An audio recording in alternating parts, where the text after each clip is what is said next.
Todo empezó con una copa de vino blanco que yo no había pedido. Era viernes por la tarde, estábamos en una terraza en el centro de Zaragoza. Laura y yo habíamos quedado con otra pareja, Silvia y Marcos, amigos de toda la vida. Nada fuera de lo común. De hecho, llevábamos meses sin hacer algo así, y yo pensaba que nos vendría bien. Ella había tenido una semana intensa en el trabajo, y yo, bueno, últimamente me sentía invisible en casa, pero pensé que salir nos ayudaría. Estábamos los cuatro charlando, y de pronto el camarero apareció con una copa que no correspondía a ninguno de nosotros. Para la señora de parte del caballero de la mesa del fondo, dijo. Automáticamente, miré hacia donde señalaba. Había un tipo solo, traje sin corbata, copa en mano, cara de sobrado. El clásico gilipollas que piensa que puede interrumpir una cena con su sonrisa torcida y quedar bien. Lo curioso es que Laura se sonrojó. Ni siquiera se molestó en disimular. No dijo nada. No lo rechazó. Ni siquiera pareció incómoda. Se limitó a mirar su copa vacía, levantar la nueva con una sonrisa que no era para mí, y dar un sorbo como si ese tipo le hubiese hecho un favor. Yo me quedé congelado. No por la copa, sino por su reacción. Por cómo Silvia levantó las cejas. Por cómo Marcos me miró rápido, luego bajó la vista y siguió comiéndose las patatas bravas como si no hubiese visto nada. Pero lo habían visto. Todos lo habíamos visto. Y ahí fue cuando algo hizo clic dentro de mí. A ver, yo no soy celoso. O al menos, no lo era. Durante los 12 años que llevamos casados, jamás he tenido motivos reales para sospechar de Laura. Pero eso fue otra cosa. No fue el típico me están tirando la caña. Fue una señal. No de que ella se estuviera dejando querer, sino de que ya había alguien. De que ese brindis no era un intento, era una complicidad. El resto de la noche fue una farsa. Laura estuvo extrañamente contenta, riéndose más de la cuenta, tocándome el brazo de vez en cuando, como si intentara equilibrar algo que solo ella sabía que estaba roto. Cuando llegamos a casa, Hugo ya dormía y ella se fue directamente a la ducha. Yo me quedé en la cocina, con otra copa de vino, esta sí me la serví yo, y con 1000 pensamientos en la cabeza. No sabía si estaba exagerando o si, por primera vez en años, había visto algo que no debía ver. Y te juro que hubiese preferido seguir ciego. La mañana siguiente no fue diferente a cualquier sábado en apariencia, pero mi cabeza no se había calmado desde la noche anterior. Me levanté temprano, preparé café sin decir nada y la observé mientras caminaba por el pasillo con su bata de siempre y el pelo atado como cada fin de semana. Me saludó con un beso ligero, uno de esos que no dicen nada, y se sirvió una taza como si no hubiese pasado absolutamente nada en la terraza. Yo fingí normalidad. Me senté, le pregunté por Hugo, por si había dormido bien, y luego me puse a leer el periódico que ya ni recordaba por qué seguía llegando a casa en papel. Durante ese desayuno, ella hablaba como si estuviera de buen humor. Me preguntó si quería salir con Hugo al parque, si queríamos hacer algo como familia, y por dentro solo podía pensar en la copa. No en el vino. En el gesto. En cómo no dudó. En cómo lo miró. En cómo Marcos y Silvia notaron todo y nadie dijo nada. En cómo yo hice el imbécil y no dije ni una palabra. Pero tenía claro algo, no podía seguir haciendo como que no pasaba nada. No iba a ponerme a revisar móviles, ni a espiarla como un crío paranoico. Necesitaba respuestas reales, pero sobre todo necesitaba certeza, algo que no dejara lugar a dudas ni a interpretaciones. Así que ese mismo sábado, después de llevar a Hugo a casa de mis padres para que se quedara a dormir, tomé una decisión. A las 8:30 de la noche le dije que iba a salir un rato, que había quedado con un compañero del trabajo para tomar algo. Ella no puso pegas, apenas levantó la vista del móvil. Se limitó a decirme que no volviera muy tarde porque al día siguiente quería ir con Hugo al cine. Le dije que sí, cogí las llaves y salí. No fui a ningún bar. Me subí al coche y esperé. No sabía exactamente qué esperaba, pero algo en mí necesitaba moverse. Así que conduje. Sin rumbo. Di vueltas por el centro, luego por la zona del río, luego de nuevo cerca de casa. Estacioné en una esquina desde la que se veía perfectamente el portal, y ahí me quedé. 1 hora, 2. Nada. Todo en calma. Parecía una tontería, pero algo me decía que tenía que quedarme un poco más. A las 11:15 vi cómo Laura salía. No llevaba su bolso habitual, ni su ropa habitual para una noche en pareja. Iba con vaqueros ajustados, una chaqueta clara y tacones bajos. Caminaba rápido. No llamó un taxi. No miró alrededor. Se dirigió directamente hacia la parada de tranvía que está a 3 calles. No era el comportamiento de alguien que simplemente va a ver a una amiga o a dar una vuelta. Mi corazón empezó a acelerarse sin motivo lógico. No estaba haciendo nada malo en teoría. Pero todo me gritaba que sí, que estaba ocurriendo algo. No me lo pensé 2 veces. Esperé que subiera al tranvía, luego arranqué y la seguí desde lejos con el coche. No era la primera vez que me sentía como un extraño en mi propia vida, pero sí era la primera vez que me veía haciendo algo así. Me sentía patético, pero también impulsado por algo más fuerte que la vergüenza. La seguí hasta el centro. Se bajó en la parada de Plaza España y caminó 2 calles más hasta meterse en una puerta que no tenía ningún cartel a la vista. Aparqué mal, bajé del coche y me acerqué. Era un edificio antiguo, de oficinas. Entré detrás de ella, asegurándome de que no me viera. Subió al primer piso. Esperé un minuto y luego subí también. No había nadie en el pasillo, pero se escuchaban voces al fondo. Me acerqué en silencio. Había una puerta entreabierta. Por dentro se escuchaban risas. Y luego la escuché a ella. No era la voz que usó conmigo. Era otra. Más ligera. Más viva. Más joven. No quise entrar. No hice ninguna escena. Saqué el móvil, encendí la cámara y grabé unos segundos. No se veía nada especialmente comprometedor, pero sí suficiente para entender que esa no era una simple reunión. Era un espacio donde yo no existía. Un sitio donde ella era otra persona. Y lo peor, se la notaba feliz. Volví al coche. Me quedé dentro, con las luces apagadas y el motor en silencio. Pasaron 20 minutos. 30. 1 hora. A la 1:45 de la madrugada la vi salir. No sola. Salía acompañada del tipo del otro día. Él llevaba la chaqueta colgada del hombro y mientras caminaban hacia el tranvía, se detuvieron. Ella le tocó la cara. Él la besó. No fue un beso salvaje ni escandaloso. Fue un beso largo, íntimo. De esos que se dan cuando ya hay confianza, cuando no hay duda. De los que ella ya no me daba a mí. Y ahí fue cuando lo supe. No hacía falta más. No necesitaba escuchar ninguna confesión ni buscar pruebas.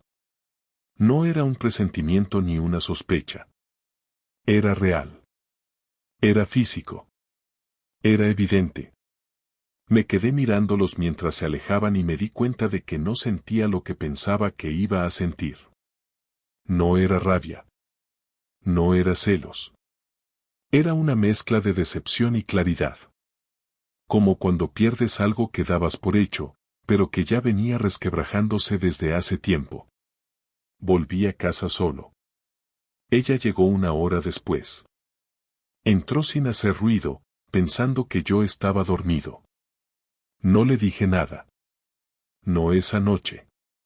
Me hice el dormido y ella se metió a la cama sin tocarme, sin decirme una palabra, sin buscarme con los pies, como solía hacer antes. Se giró hacia el otro lado, y yo me quedé mirando el techo, sintiendo que había cruzado una línea invisible.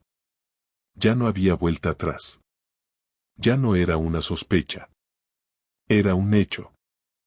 Y ahí, acostado al lado de la persona que me acababa de traicionar sin saber que yo lo sabía, decidí que no iba a actuar como un hombre derrotado. No esa vez. La mañana del domingo empezó como si nada hubiera ocurrido, pero cada gesto de Laura parecía amplificado dentro de mi cabeza, como si todo tuviera ahora una doble lectura. Ella preparó tostadas, dejó el café servido y me preguntó si quería acompañarla al cine más tarde, como si la noche anterior no hubiese salido corriendo para reencontrarse con otro hombre. Yo la observé mientras hablaba de la película que quería ver con Hugo y me di cuenta de que la única razón por la que ella seguía actuando normal era porque estaba convencida de que yo no sabía nada, y eso me produjo una mezcla de incomodidad y determinación que me hizo entender que no podía dejar pasar más tiempo antes de enfrentar la situación. No quería una explosión repentina ni un grito impulsivo, quería una confrontación clara, directa y honesta, aunque la honestidad fuese lo que menos había en nuestro matrimonio últimamente.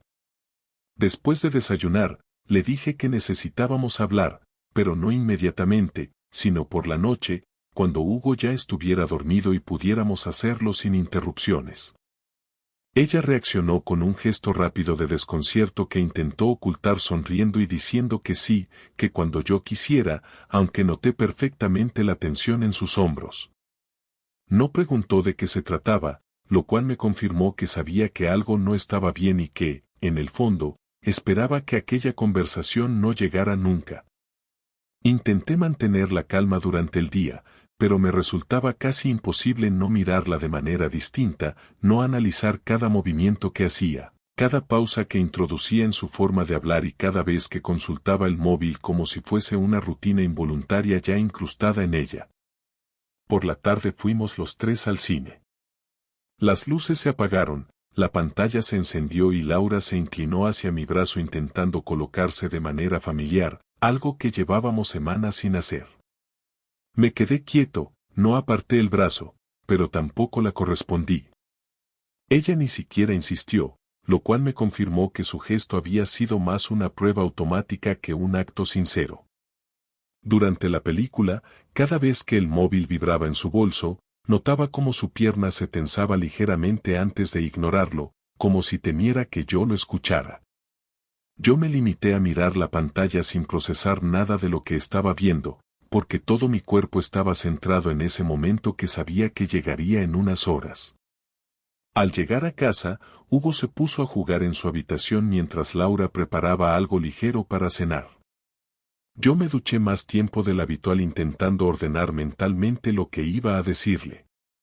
Quería ser claro, pero no quería dejar un cabo suelto que ella pudiera convertir en argumento o excusa. No quería que esta conversación fuera un intercambio de reproches, sino una exposición de hechos.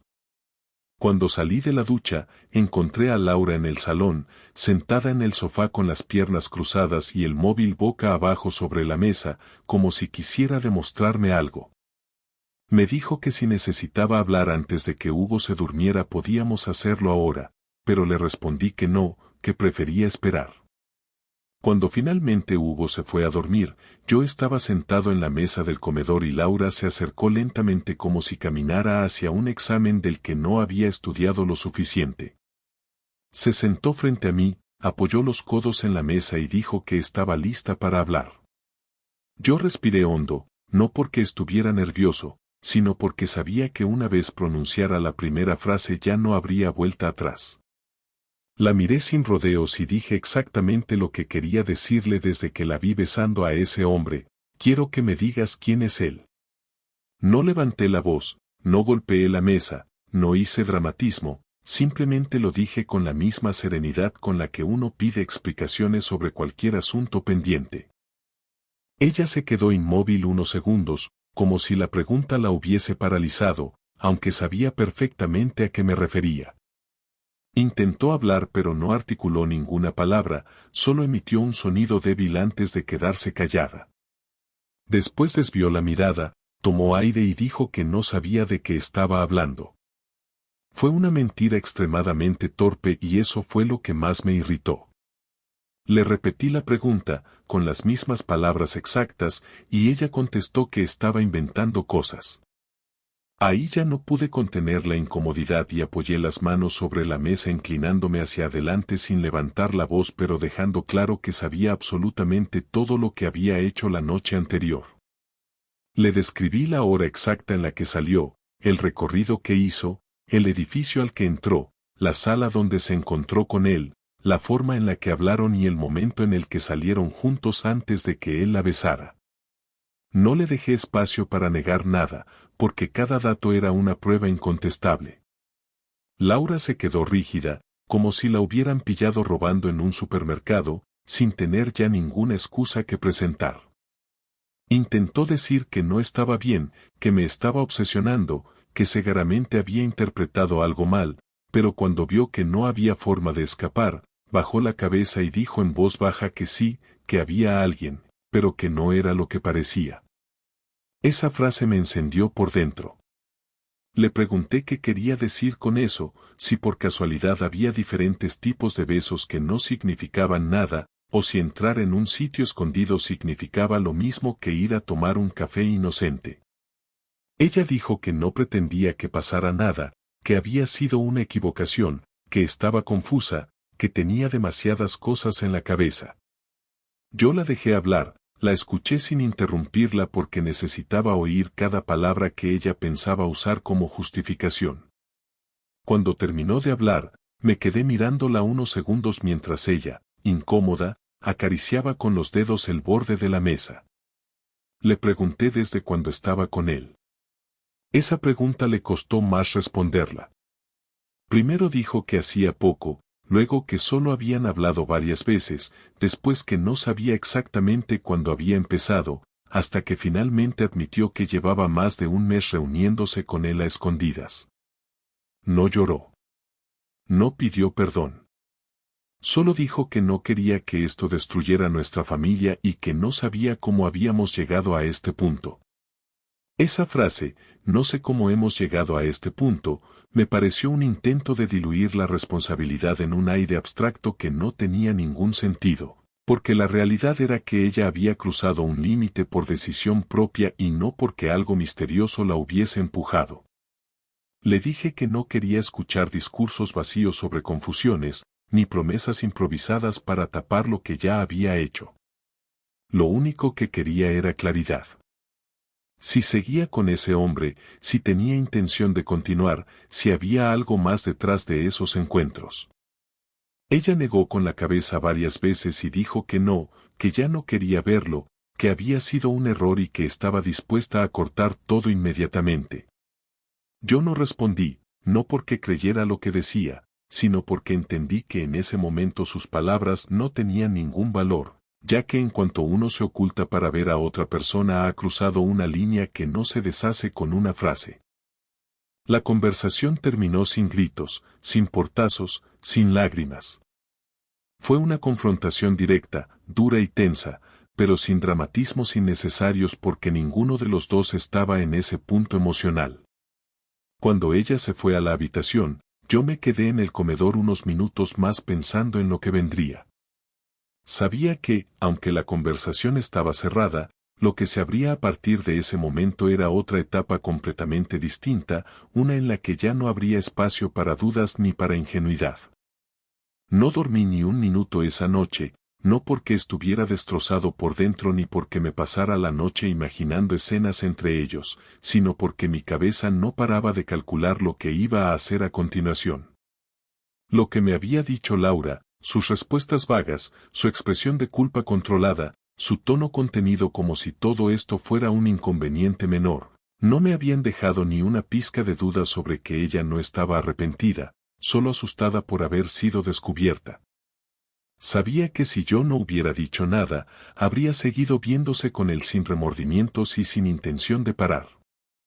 No me interesaba su arrepentimiento falso ni sus promesas vacías, lo único que me interesaba en ese momento era tomar el control de lo que venía después. Ella había elegido jugar sucio, yo no pensaba quedarme cruzado de brazos esperando a que decidiera cuándo y cómo terminar con lo nuestro. Lo primero que hice fue levantarme antes que ella, preparar el desayuno como si nada, llevar a Hugo al colegio y volver a casa sin hacer ruido. Laura todavía estaba en la ducha cuando regresé, así que aproveché para coger su portátil del escritorio. Tenía la contraseña guardada, y no fue difícil entrar en su correo personal. No me sorprendió ver que no había mensajes recientes del tipo con el que se veía, pero sí encontré varios correos antiguos, algunos de ellos con fechas que coincidían con días en los que ella había salido del trabajo más tarde de lo habitual.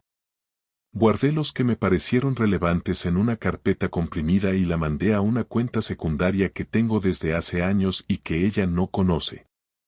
No iba a usarlos todavía, pero quería tenerlo todo listo por si más adelante tenía que hacer algo más contundente. Luego entré en su WhatsApp web, lo cual tampoco fue difícil porque ella no había cerrado la sesión del navegador, y ahí encontré las conversaciones que realmente necesitaba ver. No era solo un coqueteo, ni algo reciente, llevaban varios meses escribiéndose prácticamente todos los días, a cualquier hora. Había mensajes de voz, fotos, planes, comentarios sobre mí, incluso bromas privadas que dejaban claro el nivel de confianza que tenían. Una vez que tuve todo copiado y almacenado, cerré la sesión, dejé el portátil tal y como estaba, y me fui al trabajo con una tranquilidad casi extraña. No porque me sintiera bien, sino porque tenía un plan claro, y eso me permitía respirar sin ese nudo que había tenido en el estómago los últimos días. Durante esa jornada actué normal, respondí correos, atendí llamadas, incluso hice una pausa para tomar café con unos compañeros, todo como si nada estuviera ocurriendo. La diferencia era que, por primera vez en mucho tiempo, yo era quien tenía el control. Esa misma noche, después de la cena, le dije a Laura que necesitaba unos días para pensar, que me iba a quedar en casa de un amigo, que no quería hablar más del tema hasta que tuviera claro qué quería hacer. Ella se quedó paralizada, no se lo esperaba, pensaba que después de la conversación del día anterior yo iba a quedarme en ese limbo cómodo donde ella podía fingir que todo estaba bien. Le dejé claro que no estaba pidiendo espacio para reconciliarnos, sino para tomar decisiones. Ella solo me preguntó si podía decirle algo antes de que me fuera, a lo que respondí que sí, y entonces repitió el mismo discurso de que lo que había hecho no era algo que hubiera planeado, que fue un error, que no sabía cómo gestionarlo, y que lo único que pedía era que pensáramos en Hugo. Le respondí que por supuesto pensaba en él, y precisamente por eso no quería seguir viviendo bajo el mismo techo con una mujer que me mentía en la cara. Me fui esa misma noche a casa de Iván, un compañero de trabajo que sabía que podía confiar en mí y que me ofreció su sofá sin hacer preguntas. Durante los días siguientes seguí con mi vida con normalidad. Nadie en el trabajo sabía lo que estaba pasando, nadie en mi entorno sospechaba que mi matrimonio estaba en ruinas. Aproveché ese tiempo para organizarme mentalmente y preparar lo que sería la siguiente fase. No quería simplemente dejarla y ya está, quería que entendiera lo que había hecho, que pagara de alguna forma por haber destruido algo sin haber tenido el valor de enfrentarlo de frente. Así que contacté con un abogado. No fui con la idea de presentar el divorcio inmediato, sino de informarme de cada detalle legal, cómo quedaría la custodia de Hugo, qué posibilidades tenía de quedarme con la vivienda, qué impacto tendría el hecho de que ella hubiera tenido una relación paralela. Me explicaron todo con claridad, y lo primero que me aconsejaron fue recopilar toda la información posible sin avisarla de nada. Ya lo tenía. Luego fui más allá. Localicé al tipo con el que se veía. No le mandé mensajes, no lo confronté, no hice escándalos. Pero sí averigüé su perfil completo, dónde trabajaba, qué hacía, si estaba casado o no. No lo estaba, pero sí tenía una relación que parecía seria según las redes sociales. Tomé nota de todo. No porque quisiera meterme en su vida, sino porque necesitaba saber con qué clase de persona estaba tratando. Y cuanto más leía sobre él, más claro tenía que no era un error de una noche, no era una aventura sin importancia. Laura había metido a ese tipo en su vida de una manera planificada, repetida, cómoda. Y yo había sido el tonto que no vio nada durante meses. Una tarde regresé a casa con la excusa de recoger más ropa. Hugo estaba con mi suegra, Laura estaba sola. Me recibió con una mezcla de tensión y entusiasmo contenido, como si tuviera la esperanza de que yo hubiera cambiado de idea. Le dije que no estaba listo para volver, pero que si necesitaba hablar de algo urgente. Le enseñé una carpeta que tenía en el móvil. Le dije que no iba a chantajearla ni a amenazarla, pero que necesitaba que entendiera que yo sabía exactamente todo lo que había hecho. Le mostré los pantallazos, los audios, las fotos, sin hablar, solo dejándola mirar. Ella intentó devolver el móvil sin decir nada, pero le insistí en que no apartara la vista, que viera todo, que entendiera el daño.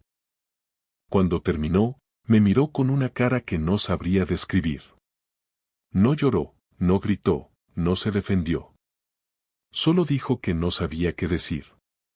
Yo le respondí que no tenía que decir nada, que solo quería que fuera consciente de que lo sabía todo. Y que a partir de ese momento, cualquier paso que diéramos iba a ser bajo mis condiciones. Ella preguntó qué significaba eso. Le dije que íbamos a hablar con un mediador familiar, que íbamos a establecer reglas claras por el bien de Hugo, y que yo iba a quedarme con él una semana completa mientras ella se mudaba temporalmente a casa de sus padres. No le di opción a negociar, no le grité, no la insulté, simplemente le presenté el nuevo escenario. Ella se quedó callada, aceptó, y esa misma noche hizo las maletas sin decir una palabra. Cuando cerró la puerta, no sentí alivio ni tristeza, solo una calma densa. Había empezado mi propia forma de devolver el golpe, no con violencia ni escándalos, sino con orden, con hechos, con pasos concretos. No estaba interesado en su perdón ni en su culpa. Solo quería recuperar el respeto que ella me había quitado, aunque para eso tuviera que destruir lo poco que quedaba de nuestra historia. Pasaron 9 días desde que Laura salió de casa. Durante ese tiempo, me ocupé de Hugo como siempre, con la diferencia de que esta vez no tenía que mirar al otro lado de la mesa mientras alguien fingía que todo estaba bien. Las mañanas eran tranquilas, las tardes ocupadas entre deberes, meriendas, partidos de fútbol y preguntas inocentes sobre cuándo volvería mamá. No le mentí, pero tampoco le conté nada. Le dije que necesitábamos un tiempo para pensar, que a veces los adultos también tienen que hacer pausas para hablar, y que nada de eso era culpa suya. Hugo, con la naturalidad de los niños, aceptó la explicación sin cuestionarla, y se limitó a abrazarme más fuerte por las noches. Me esforcé por mantener la rutina, por no desmoronarme delante de él, por demostrar que su mundo seguía siendo estable aunque el mío estuviera en pleno proceso de reconstrucción. Laura mandaba mensajes casi todos los días. Preguntaba por Hugo, pedía fotos, ofrecía pasar a buscarlo para llevarlo al parque o a comer algo. Le respondía solo lo necesario, sin dar pie a conversaciones que no tuvieran que ver con nuestro hijo. Ella insistía en que quería hablar, que no quería que la situación se volviera definitiva, que todavía había cosas por decir. Yo no le prometí nada, pero accedí a verla el viernes, cuando Hugo estuviera con mis padres. No fijamos una hora exacta. Le dije que pasara por casa a las 8, y que habláramos sin rodeos, sin justificaciones, sin fingir que todo podía volver a ser como antes. Ella respondió con un gracias, como si solo eso ya le diera algo de esperanza. A las 8 en punto sonó el timbre. Laura entró con ropa informal, sin maquillaje, sin la energía artificial con la que se había presentado la última vez. Se sentó en el mismo lugar donde tuvimos nuestra última conversación y esperó en silencio. Le ofrecí un vaso de agua, lo rechazó, y entonces me senté frente a ella. No teníamos guión, no teníamos un objetivo claro, pero los dos sabíamos que esa noche iba a decidir lo que vendría después. Fui yo quien empezó. Le dije que después de todo lo que había visto, leído y escuchado, me costaba mucho imaginar una manera de volver a confiar en ella. No lo dije con reproche, lo dije como una verdad práctica, como si estuviera explicando por qué no podía cruzar un puente derrumbado. Ella no me interrumpió. Bajó la vista, respiró hondo y dijo que lo entendía, que no esperaba que todo se resolviera de un día para otro, pero que necesitaba decirme lo que no había dicho antes. Le dije que hablara, pero que no lo hiciera esperando convencerme de algo. Solo quería escucharla, nada más.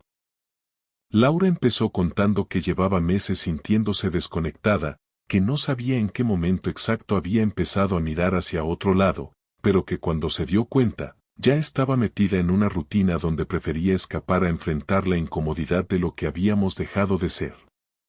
Dijo que con ese hombre sentía que podía volver a ser alguien distinta, alguien más ligera, más deseada, más libre de las tensiones cotidianas. Reconoció que no había sido justo, que en lugar de hablarlo conmigo había elegido el camino más cobarde, que fue más fácil buscar emociones fuera que sentarse conmigo a reconocer lo que estaba fallando. No buscó justificarlo, al menos no de forma directa, pero se notaba que intentaba hacerme entender que su traición no había sido premeditada, sino una especie de huida continua que nunca supo frenar. Le pregunté si seguía viéndose con él. Dijo que no, que desde la noche en que hablé con ella no lo había vuelto a ver. Le pregunté si lo amaba. Tardó unos segundos en responder. Dijo que no lo sabía. Que sí hubo una conexión, pero que no tenía claro si eso era amor o una fantasía creada para escapar de nuestra realidad. Le pregunté si alguna vez pensó en dejarme por él. Me miró a los ojos por primera vez desde que empezó a hablar y dijo que no, que nunca llegó a imaginarse una vida con él, que lo que tuvo con él fue intenso pero no real. Le dije que lo real había sido nuestra casa, nuestra rutina, nuestro hijo, y que a pesar de todo, lo había dejado fuera de su ecuación durante meses. Laura me preguntó si estaba dispuesto a intentarlo, si veía alguna posibilidad de reconstruir lo que habíamos perdido. Le dije que no podía responder a eso en ese momento, que necesitaba tomar decisiones desde un lugar que todavía no había alcanzado. Le pregunté si estaba dispuesta a decirle a Hugo la verdad, no todos los detalles, pero sí la parte en la que ella había sido quien rompió el equilibrio. Ella me dijo que sí, que lo haría si yo lo consideraba necesario. Le dije que no lo haríamos todavía, pero que si decidíamos separarnos, íbamos a contarle la verdad de forma conjunta y madura, sin manipular su percepción. Laura asintió, pero noté que ese tema la desarmó más que todo lo demás. Era como si por primera vez comprendiera que su decisión afectaba más allá de lo que ella había imaginado. Le propuse lo siguiente: íbamos a vivir separados durante al menos 3 meses, con Hugo dividiendo el tiempo entre ambos.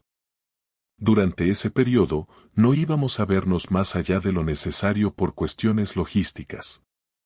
Al terminar ese plazo, íbamos a sentarnos de nuevo y hablar con más perspectiva. Si en ese momento yo sentía que había alguna posibilidad de reconstrucción, lo diría.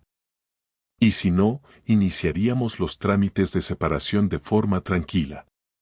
No hubo objeciones. Aceptó cada punto sin discutir.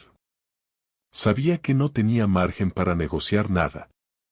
Antes de irse, me pidió abrazarme. No respondí. Le dije que eso ya no tenía sentido. Me miró un segundo más y salió sin decir nada. Esa noche dormí como no lo hacía desde hacía semanas. No porque me sintiera mejor, sino porque por fin había terminado la fase más pesada de este proceso, enfrentar la verdad y tomar una decisión racional. No sabía qué iba a pasar después, ni si en 3 meses las cosas cambiarían, pero sí tenía claro que ya no era el tipo que se quedaba esperando que todo se resolviera por inercia. Tenía claro que si quería salir de aquello con algo de dignidad, tenía que ser yo quien marcara el camino, aunque fuera el más incómodo. Pasaron los 3 meses que habíamos acordado y durante ese tiempo no hubo ni una sola situación que me hiciera pensar que debía cambiar el rumbo de mi decisión. Desde el primer día que Laura se mudó a casa de sus padres, mantuvimos el contacto exclusivamente para organizar los horarios de Hugo, para coordinar los días en que ella lo recogía del colegio o lo llevaba a sus actividades, y todo lo demás lo manejamos por mensajes breves, sin llamadas, sin conversaciones innecesarias, sin escenas.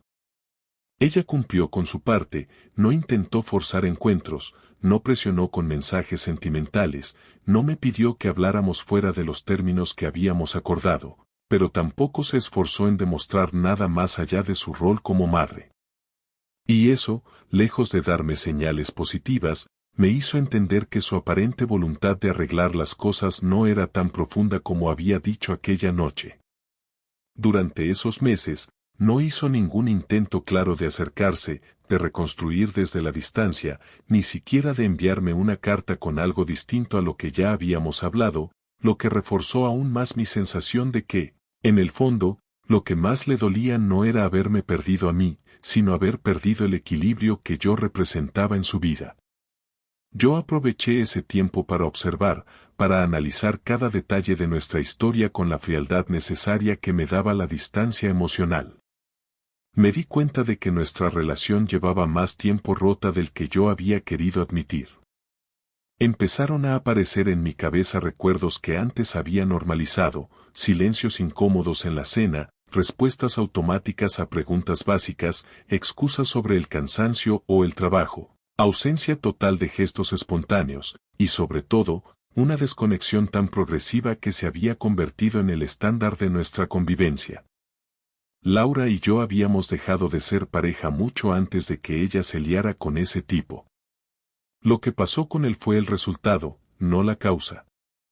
Y aunque eso no quitaba la gravedad de su traición, me ayudó a entender que nuestra historia ya no se podía reparar. En el trabajo me mantuve centrado, no compartí nada con nadie, seguí actuando con la misma seriedad de siempre y mantuve mi vida social al mínimo. No tenía ganas de dar explicaciones, ni de escuchar consejos, ni de hablar con amigos que iban a tratar de empujarme a decidir si debía perdonar o separarme. No quería opiniones, quería hechos, quería ver con claridad lo que yo mismo sentía y no lo que otros esperaban que hiciera. Y lo que sentía, cada día con más nitidez, era que ya no amaba a Laura, y que seguir con ella por costumbre o por miedo a reorganizar mi vida no era una opción válida. No me sentía víctima, no me sentía derrotado, simplemente entendía que había llegado el momento de cerrar una etapa sin resentimiento, sin dramatismo, pero también sin falsas esperanzas. El día que nos volvimos a sentar frente a frente fue distinto a los anteriores. Esta vez no había tensión en el aire, no había palabras pendientes, no había excusas que desmontar. Le dije que después de pensarlo durante semanas, había decidido que no quería seguir casado. Que respetaba lo que habíamos construido, que agradecía los años buenos, que siempre iba a valorar que juntos trajimos al mundo a Hugo y que íbamos a seguir siendo sus padres con la misma responsabilidad, pero que como pareja ya no existíamos. Laura no discutió. No puso objeciones. Solo asintió en silencio y preguntó si quería que lo gestionáramos con abogados distintos o si prefería que lo hiciéramos de forma conjunta con un mediador. Le dije que me parecía bien hacerlo con un profesional compartido para facilitar todo, siempre y cuando el acuerdo final reflejara lo que ambos considerábamos justo. Acordamos que yo me quedaría con el piso y que Hugo seguiría viviendo conmigo durante la semana, ya que su colegio y su entorno estaban más cerca de mi zona. Ella tendría los fines de semana alternos y las vacaciones se repartirían de forma equitativa. No hubo desacuerdos con lo económico. Ella seguía teniendo su trabajo estable, yo el mío, no había disputas por dinero ni necesidad de pleitos. Fue todo más ordenado de lo que esperaba, lo cual me confirmó que Laura tampoco tenía interés real en luchar por la relación. No se puede recuperar algo que uno de los dos ya no quiere defender. Me di cuenta de que ella ya había asumido la separación mucho antes que yo, quizás incluso antes de que la descubriera, y solo había mantenido la fachada por miedo al impacto que tendría en nuestra vida diaria. La parte más difícil fue hablar con Hugo. Nos sentamos los tres en el sofá de casa, sin rodeos, sin rodear el tema con frases confusas. Le dijimos que mamá y papá iban a dejar de vivir juntos, pero que seguiríamos siendo su familia, que él seguiría teniendo un hogar con cada uno, que no había nada que él hubiera hecho mal. Hugo no lloró, pero su silencio fue más fuerte que cualquier pregunta. Tardó un buen rato en decir algo, y lo único que preguntó fue si íbamos a dejar de quererlo. Le dijimos que eso no iba a pasar nunca. Lo abrazamos, lo dejamos llorar cuando por fin rompió, y estuvimos ahí con él sin decirle que no llorara, sin pedirle que se calmara, solo acompañándolo. Después de esa conversación, todo se movió más rápido. Firmamos el acuerdo en presencia del mediador, notificamos oficialmente la separación y establecimos el nuevo ritmo de vida.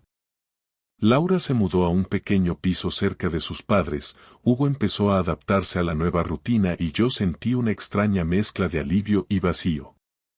No fue fácil. Por las noches, cuando la casa estaba en silencio, me encontraba repasando conversaciones pasadas, momentos que ahora parecían ajenos, fotos que no me provocaban tristeza, sino incredulidad de cómo algo tan cotidiano se podía deshacer con tanta rapidez. Hoy, meses después de todo aquello, puedo decir que no me arrepiento. No porque lo que pasó no haya dolido, sino porque entendí que quedarse por miedo es una forma lenta de desaparecer. Laura y yo fuimos una historia larga, con momentos buenos, con proyectos cumplidos, con errores de ambos, pero también con una conclusión inevitable. No hay vuelta atrás. Ya no hay espacio para el quizás en el futuro o para el podríamos haberlo intentado más. Ahora lo que hay es una nueva etapa. Me concentro en mi hijo, en mi vida, en recuperar la estabilidad emocional que perdí mucho antes de que todo se viniera abajo. No tengo ganas de volver a enamorarme, no porque haya perdido la fe en las relaciones, sino porque ahora necesito aprender a estar bien solo, sin depender de nadie para sentir que valgo, sin pedir explicaciones por lo que siento. Aprendí que uno puede convivir con alguien durante años y no darse cuenta de que hace tiempo dejó de ser parte de su vida real. No me siento amargado ni resentido. Me siento completo, con heridas que sanan, con cicatrices que no se esconden, pero también con la certeza de que elegí no ser espectador de mi propia vida. Esta fue mi historia. No para dar lástima ni buscar consejos, sino para dejar constancia de que a veces perder a alguien es simplemente la forma de recuperarte a ti mismo.